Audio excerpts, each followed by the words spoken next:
Pemirsa, kita sampai di ujung acara. Jadi ini sebenarnya untuk anggota, tapi Bapak mau nambahin sedikit aja. Saya mau klarifikasi sedikit, Pak.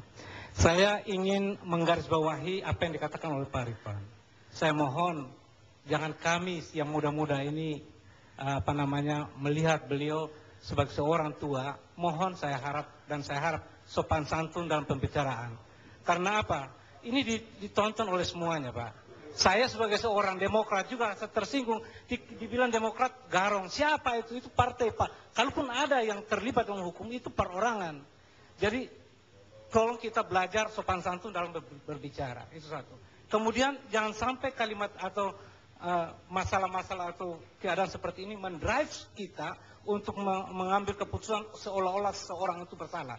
Kita lepaskan itu pada hukum yang berlaku. Itu saja, Pak. Terima kasih. Terima kasih.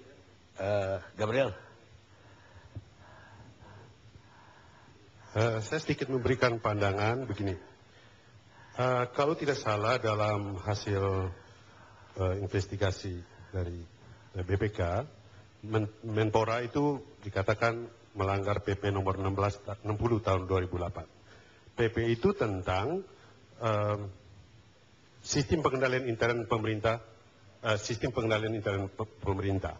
Nah, PP ini merupakan pelaksanaan dari Undang-Undang Perbendaharaan Negara tahun 2004. Nah, yang menarik adalah ketika Menpora dianggap melanggar PP ini, maka tentu dia akan merujuk kepada undang-undang tersebut.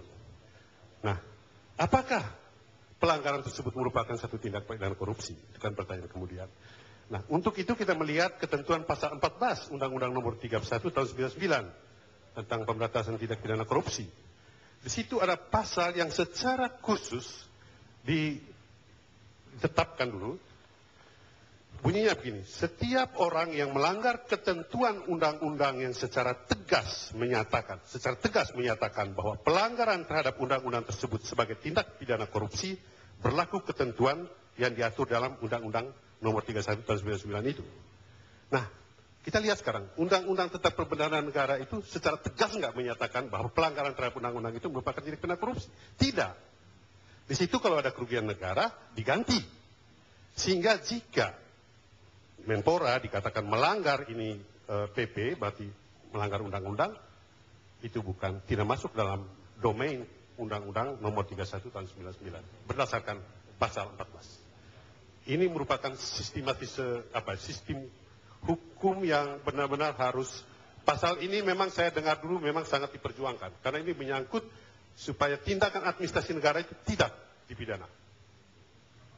Tunggu dulu, kalau dilihat dari pasal dari perbedaan negara, itu benar. Ya. Tapi kalau kita melihatnya dengan sengaja melakukan perbuatan melawan hukum untuk memperkaya diri sendiri atau orang lain, dengan merugikan negara, kita lihat dari pasal korupsi terpenuhi bahwa kalau administrasi itu dia dalam rangka untuk kebijakan, untuk kebaikan publik, itu memang perbedaan negara yang berlaku. Saya, Bang Karni, ya. satu kasus yang saya ingin berikan contoh ditangani oleh KPK, kasus yaitu Menteri Sosial pada waktu itu adalah kebijakan memberikan mesin jahit, sapi, dan kain kepada fungsi-fungsi dan rakyat. Ditarik KPK dikenakan pasal korupsi. Itu jelas untuk kepentingan rakyat. Tapi ini jelas untuk kepentingan kelompok-kelompok tertentu yang tadi dimasuk conspiration tadi seperti itu. Kenapa tidak bisa ditarik? Memang bisa ada regulasi yang tidak bisa diminta pertanggungjawaban. Tapi apa yang dikemukakan oleh Bang Kani, regulasi yang punya motif jahat dari sejak awal, itulah yang disebut dengan regulation corruption. Ya. Dan itu bisa diminta pertanggungjawaban. Saya sudah bantah. Terima kasih. Saya tanggal 2 yang lalu melonsing Asosiasi Auditor Hukum Indonesia yang dihadiri oleh BPK, Kementerian Hukum dan HAM dan sebagainya. Yang kita audit dari sisi hukum itu adalah subjek hukumnya penyelenggara negara, termasuk DPR, penyelenggara pemerintahan, ya, kemudian pelaku ekonomi usaha dan seterusnya sampai ke partai politik dan sebagainya. Terkait dengan itu, Bang Karni, di dalam penjelasan umum Undang-Undang 3199, tindak pidana korupsi itu bukan hanya memperkaya diri sendiri orang, tapi juga korporasi. Ya, ingat ini. Dan ini adalah spesial perubahan undang-undang korupsi itu. Oleh karena itu, ini korporasi-korporasi yang terkait. Korporasi itu bukan hanya corporate saja, tetapi seluruh organisasi-organisasi. Ini hendaknya KPK berani. Dan saya sudah nulis surat ke KPK. Saya sudah nulis ke KPK agar gunakan undang-undang tidak pidana korporasi. Dan juga undang-undang korporasi, tidak pidana korporasi, juga ada di undang-undang pencucian uang. Ya, tolong sehingga ini biar betul-betul bisa tuntas. Ya maaf saja, kalau Partai Demokrat pun akan terkena tindak pidana itu yang sanksinya di pasal 7 ayat 1 itu denda sampai 100 miliar, di pidana tambahannya itu sampai dibubarkan dan dilarang, kemudian juga dirampas seluruh harta kekayaannya untuk negara. Kenakan itu semua KPK secara maksimal. Kami masukannya itu. Terima kasih. Baik, Ibu.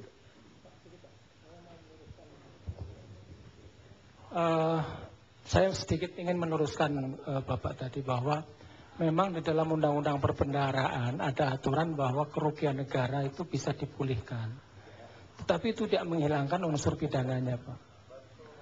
Jadi kerugian, pemulihan kerugian itu sebetulnya penyelesaian hukum administrasi antara pemerintah dan pegawainya. Jadi kalau kerugian itu diakibatkan oleh unsur pidana, tidak menghilangkan unsur pidananya. Ini yang itu satu. Undang-undang perbendaharaan itu. Yang kedua, di undang-undang perbendaharaan itu dimungkinkan seorang bendahara yang mengalami kekurangan kas itu dikenakan ganti rugi dalam bentuk dia membayar kepada negara. Tetapi kalau kekurangannya karena kesengajaan disalahgunakan, uangnya dia tilep, maka dia harus bertanggung jawab secara pidana. Yang dimaksud kekurangan itu misalnya gini, Pak. Bendahara membayar 10, ternyata terbayar 11, kehilapan.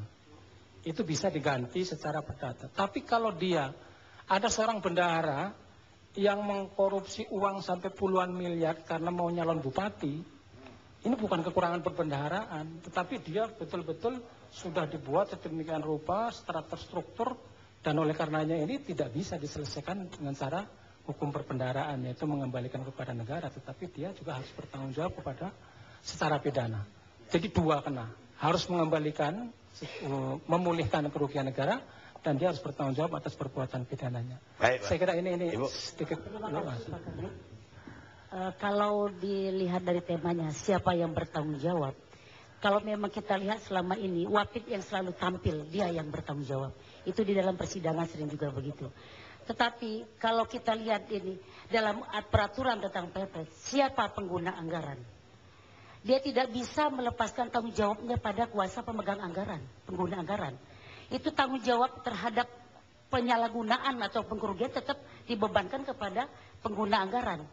Nah, jadi saya juga sering mempertanyakan, ada apa sama Wapid ini? Di dalam persidangan sering dia melindung-lindung itu, padahal sudah jelas, Pak. Dia itu tidak bisa tanggung jawab dialihkan kepada Sesmenpora tersebut. Jadi kalau menurut saya siapa yang hanya bertanggung jawab adalah tentu pimpinan yang lebih tertinggi adalah pengguna anggaran. Nah, kalau kita lihat sudah di sini sudah sangat terbuka, Pak, bahwa bagaimana Hambalang ini, baik di persidangan juga terhadap Nazar, maupun fakta-fakta yang sudah terungkap, terutama yang paling berwenang adalah untuk menyatakan kerugian negara berdasarkan Undang 15 2006 adalah BPK, itu adalah benar, Pak. Disitulah menentukan bahwa pejabat menentukan bahwa ini adalah kerugian negara. Nah, sekarang apalagi? KPK sepertinya banyak sekali perlu ini. Saya pikir dia harus mengenakan terhadap pasal 3. Karena itu bukan hanya terhadap kewenangan pejabat negara, tetapi ada setiap orang di dalam pasal 3. Ada dalam rangka penyalahgunaan kewenangan, kesempatan dan sarana. Nah, itu seharusnya dikenakan pasal 3 tersebut. Nah, jadi saya harap, Pak, supaya ini adalah jangan legonya-ganying, sangat banyak lagi terlibat di dalam kasus Hambalang ini. Bahkan dari sampai penerbitan sertifikat, sampai itu ada tahun jamak, itu bagaimana keluarnya prosedur uang anggaran dari Departemen Keuangan sudah menyalahi prosedur, itu seharusnya sudah bisa menentukan KPK itu siapa tersangka berikutnya. Seperti yang diomongkan Bambang. Terima kasih. Terima kasih. Saya melihat kasus Hambalang ini dari segi hukum pembuktian. Tadi Saudara Nasrullah, kawan saya sudah menjelaskan daripada hukum pidana. Saya melihat dari hukum pembuktian. Kalau dari hukum pembuktian sudah jelas dengan hasil audit investigasi dari BPK, Di situ sudah terdapat paling kurang 2 alat bukti, yaitu bukti surat yang ditemukan oleh BPK dan bukti dari keterangan saksi sendiri dapat dijadikan sebagai bukti. Belum lagi dari saksi-saksi yang lain. Jadi saya ingatkan kepada KPK, kita semua ini belajar hukum. Jadi KPK tidak ada alasan untuk menunda-nunda perkara Hambalang ini sampai saat ini belum kelihatan siapa-siapa yang sudah diajukan sebagai tersangka. Hanya menjadi polemik aja. Alasan tunda karena belum ada cukup alat bukti, 2 alat bukti permulaan dan sebagainya. Itu saya ingatkan kepada KPK. Yang sementara ini masyarakat percaya kepada KPK. Dan kemudian dengan kasus Hambalang ini KPK di depan mata rakyat masih mengulur-ngulur waktu. Saya yakin bahwa satu waktu KPK juga tidak dipercaya lagi oleh masyarakat Indonesia. Baik, terima kasih. cukup. Pak Kardi, saya sedikit saja. Ini waktunya udah habis. Iya. Habis ya. Dan saya mau mengutip sejawat. Tapi sejawat ini jauh, di Amerika sana. Dia wartawan, penulis, dia memperkenalkan investigasi partisipasi di Amerika sana. Dia bernama Hunter Thompson. Meninggal 2005 yang lalu. Dia mengatakan begini, dalam sebuah masyarakat yang seluruh institusi dan lapisan masyarakat tersebut sudah korupsi, maka kejahatan satu-satunya adalah jika pelaku itu tertangkap. Dan kebodohan yang menyebabkan pelaku itu tertangkap, hanya itulah satu-satunya dosa si pelaku kebodohan tadi. Kita ketemu ALC yang akan datang.